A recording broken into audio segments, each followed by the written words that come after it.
Halo, balik lagi sama aku, Roro Jana. Episode kali ini aku bakal ngebahas gimana sih proses menjadi hebat dengan memulai berkarya. Di zaman generasi milenial, anak harus mampu menyesuaikan perkembangan zaman yang serba canggih ini, di mana termasuk anak sekolah harus mampu belajar dan menemukan ide-ide yang bisa dibuat karya, yang tentunya bisa berlaga di kancah nasional maupun internasional. Tentu itu hal yang sangat membanggakan dan prestasi yang luar biasa kan. Berkarya adalah puncak proses kehidupan. Jadi kalau kita udah belajar di sekolah, di rumah, di masyarakat, kita udah berkontribusi dalam bentuk pikiran dan tenaga. Dan juga kalau kita memiliki karya nih, tentunya akan membantu kita dalam hal meniti pendidikan dan karir. Jadi teman-teman, karya itu banyak, luas banget. Ada karya tulis, karya lukisan, karya seni, dan ada startup juga. Macam-macam deh pokoknya. Nah, yang dimaksud karya di sini adalah apapun itu yang kamu sukai.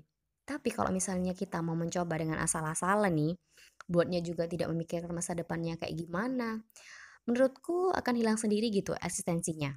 Kalau nggak mempersiapkan dengan matang. Ya emang awal-awalnya naik drastis, terus tiba-tiba turun gitu. Menurutku itu tuh kurang bagus untuk mempertahankan karya tersebut gitu. Jadi menurutku ada 4 hal yang bisa kamu lakukan untuk menerbitkan karyamu. Yakni diibaratkan dengan mengisi bensin. Karena kalau bagian mobil gak bisa jalan, iya kan? Apalagi kalau ngebut, kalau nggak ada bensinnya. Nah, yang dimaksud bensin di sini itu ada beberapa hal. Yang pertama itu ada ide. Nah, kalau ide ini kabar baiknya alam itu kan menyediakan setiap harinya beribu-ribu ide yang ada di alam. Ada air mengalir, ada kaca kotor, ada daun berjatuhan. Itu bagi yang suka ngelukis akan sangat berguna gitu. Imajinasinya main atau ide-ide yang lain yang bisa diambil dari alam. Kadang kita selalu selalu hiraukan. Sayangnya, gak semua ide itu tidak bisa dikonferensikan menjadi karya. Jadi beberapa orang termasuk anak-anak sekolah yang tiap harinya selalu berhadapan dan berinteraksi dengan alam, anak-anak itu harus terlatih gitu untuk membuat karya tersebut. Kalau memang udah terlatih, kita bisa dan akan menjadi hebat. Jadi harus dilatih terus. Ya emang awalnya kita harus memulai dari diri kita sendiri dulu untuk mau berkarya gitu. Terus dilatih sampai bisa, karena otak anak itu akan cepat bekerja dan cepat paham dengan fenomena dan kejadian di lingkungan sekitar. Nah, jadi aku terinspirasi nih dari percobaan lampu sebanyak 1990 kali itu baru bisa hidup. Wow, itu kan sesuatu karya yang sangat hebat gitu kan. Nah, ide-ide itu harus jadi karya di mana hanya orang yang mau memulai dan ingin melatih dirinya sendiri untuk berkarya. Yang kedua adalah mindset berupa motivasi dan semangat. Biasanya kalau ide itu terlintas gitu, hanya lewat kan. Oh iya aku nemu ide gitu. Biasanya kalau kita nggak punya mindset, nggak punya semangat, kita nggak akan mewujudkan sesuatu karya gitu. Kenapa? Karena kalau nggak ada mindset, kita nggak akan bergerak cuma mengiyakan aja. Tapi nggak ada melakukan gebrakan apa-apa, nggak ada action apa-apa gitu. Kalau kita cuma ide doang, nggak akan jalan. Jadi motivasi itu harus timbul dari dalam hati. Kenapa begitu? Nah, mengaca pada diri sendiri bahwa motivator terbaikmu itu adalah ya dirimu sendiri. Karena hati setiap orang itu akan selalu bersama gitu. Setiap harinya kemana-mana akan selalu bersama. Kalau misalnya motivatormu itu eksternal dari orang lain, maka nggak akan berlangsung lama ya. Mungkin hanya bertahan 1 sampai 2 minggu gitu. Kalau dari dirimu sendiri, akan keren. Etos kerjanya berjalan dengan baik dan akan tahan lama. Nah, kita harus mencari sendiri motivasi dan menggali ide-ide yang produktif agar karyamu itu bagus dan bisa bertahan lama.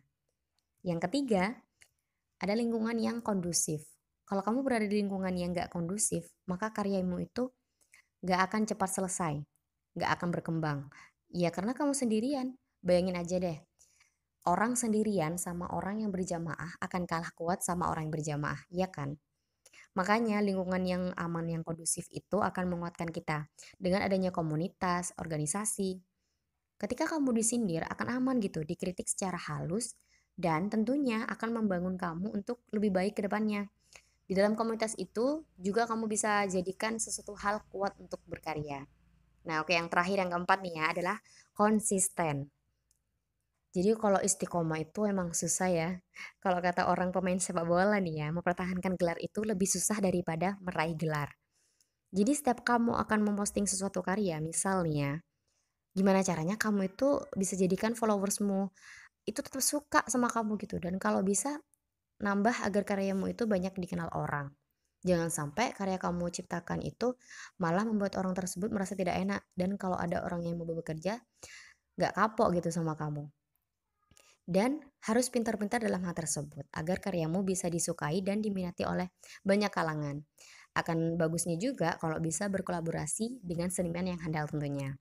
Nah, itu tadi 4 hal yang bisa kamu lakukan untuk memulai berkarya. Yang pertama, isi bensin dengan ide-idemu. Kedua, motivasi.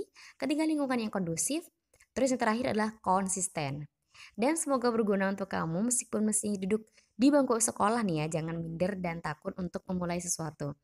Atau yang lain nih, misalnya mahasiswa-mahasiswi yang pemikirnya kritis gitu juga boleh menerapkan hal tersebut. Satu hal yang penting adalah masih muda harus jadi orang yang berguna dan berkarya. Oke, itu tadi podcast dari aku. Semoga bermanfaat dan ketemu di episode selanjutnya. Bye.